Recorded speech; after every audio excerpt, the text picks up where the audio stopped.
अस्सलाम वालेकुम। उम्मीद है कि आप सब खैरियत से होंगे। तो आज हम जानेंगे बिस्मिल्लाह की बरकत के बारे में। कहा जाता है कि किसी इलाके में कहत साली पैदा हो गई। इस कहत साली की लपेट में ना सिर्फ इंसान बल्कि चरिंदो परिंद सब इसका शिकार हो गए। मवेशी मालकान बेहद परेशान थे। इस दौरान एक मस्जिद के मौलवी ने जुमा के खुतबा में निहायत यकीन के साथ ये बात बताई कि अल्लाह का नाम लेकर यानी बिस्मिल्लाह पढ़कर दरिया को हुक्म दिया जाए तो वो भी नाफरमानी नहीं करता। खुतबा सुनने वालों में एक चरवाहा भी मौजूद था। मौलवी की ये बात उसके दिल में उतर गई और इस बात पर इसका यकीन कामिल हो गया। इसने वापस आकर अपनी बकरियां खोली और सीधा दरिया पर चला गया।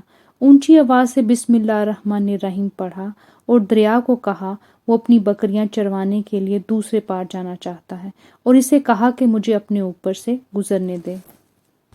ये कहकर उसने अपनी बकरियों को लिया और दरिया पर चलता हुआ दरिया पार कर गया। दरिया की दूसरी तरफ का इलाका घास से भरा पड़ा हुआ। दरख्तों के पत्ते भी सलामत थे क्योंकि किसी को यहाँ तक आने की रसाई नहीं थी। इसने खूब अच्छी तरह अपनी बकरियों को सैर करवाया और वापस लौट आया। फिर ये इसका मामूल बन गया कि वो बकरियां पार छोड़कर वापस आ जाता और शाम को जाकर बकरियां वापस ले आता। इसकी बकरियों का वजन दुगना चुगना हो गया। लोग चौंक गए और इससे पूछा कि वो अपनी बकरियों को क्या खिलाता है। वो सीधा सादा और साफ दिल नौजवान था। उसने साफ साफ बात बता दी कि जनाब, मैं तो बिस्मिल्लाहिर्रहमानिर्रहीम पढ़कर दरिया पर चलकर अपनी बकरियां दूसरी तरफ चरवाने के लिए ले जाता हूँ। ये बात सब ने सुनी मगर किसी ने इस चरवाहे की बात पर यकीन नहीं किया क्योंकि ये नाकाबिले यकीन बात थी। मगर बात होते होते मौलवी साहिब के पास पहुंच गई। मौलवी साहिब ने इस चरवाहे को बुलाया और सारा माजरा पूछा।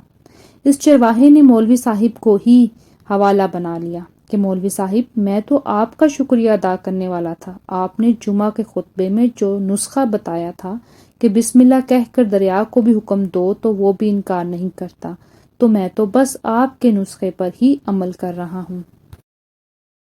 मौलवी साहिब हैरत से उसके चेहरे को देखते रहे। मौलवी साहिब ने कहा, भाई साहिब, ऐसी बातें तो हम हर जुमा में करते हैं। फक्त इनका मकसद लोगों का ईमान बनाना होता है। मगर बकरियों वाला डटा रहा कि मैं तो बस बिस्मिल्लाह कहकर पानी पर चलता हूँ और बकरियों समेत पानी पार चला जाता हूँ।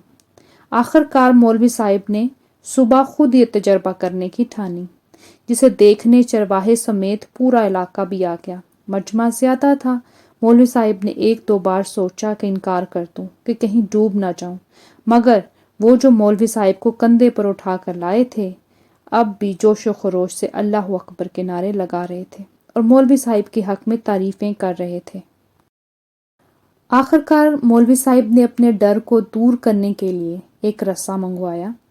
पहले इसे एक दरख्त के साथ बांधा, फिर अपनी कमर के साथ बांधा, फिर डरते डरते ढीला ढाला बिस्मिल्लाह पढ़ा और दरिया पर चलना शुरू हो गए। मगर पहला पांव ही रखा था कि पानी में गिर गए।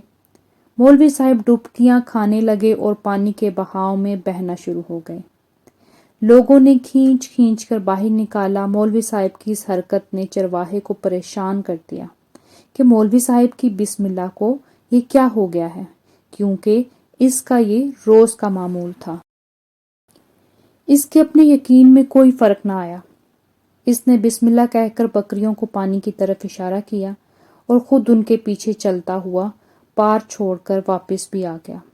लोग उसे वली अल्लाह समझ रहे थे और उसके हक में नारे लगा रहे थे, मगर वो सबसे बेनियाज सीधा सादा इंसान था। वो मौलवी साहिब के पास पहुंचा और कहा, मौलवी साहिब, मैं आपकी बिस्मिल्लाह की तारीफ से काफ़ी परेशान था, मगर पानी पर चलते हुए मुझे आपकी बिस्मिल्लाह की बीमारी का पता चल गया। इस चरवाहे ने दरख्त से बंधी रस्सी की तरफ इशारा किया और कहा, मौलवी साहिब, ये है आपकी बिस्मिल्लाह की बीमारी। आपकी बिस्मिल्लाह की बरकत को ये रस्सा खा गया। आपको अल्लाह और बिस्मिल्लाह से ज्यादा इस रस्से पर भरोसा था, लिहाजा अल्लाह ने भी आपको रस्सी के हवाले कर दिया।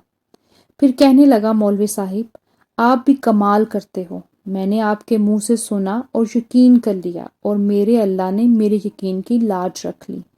मगर आपने अल्लाह का कलाम सुना मगर यकीन नहीं किया, لہٰذا آپ کو اللہ نے رسوا کر دیا۔ محترم عزیز دوستو، یہی کچھ ہمارا حال ہے۔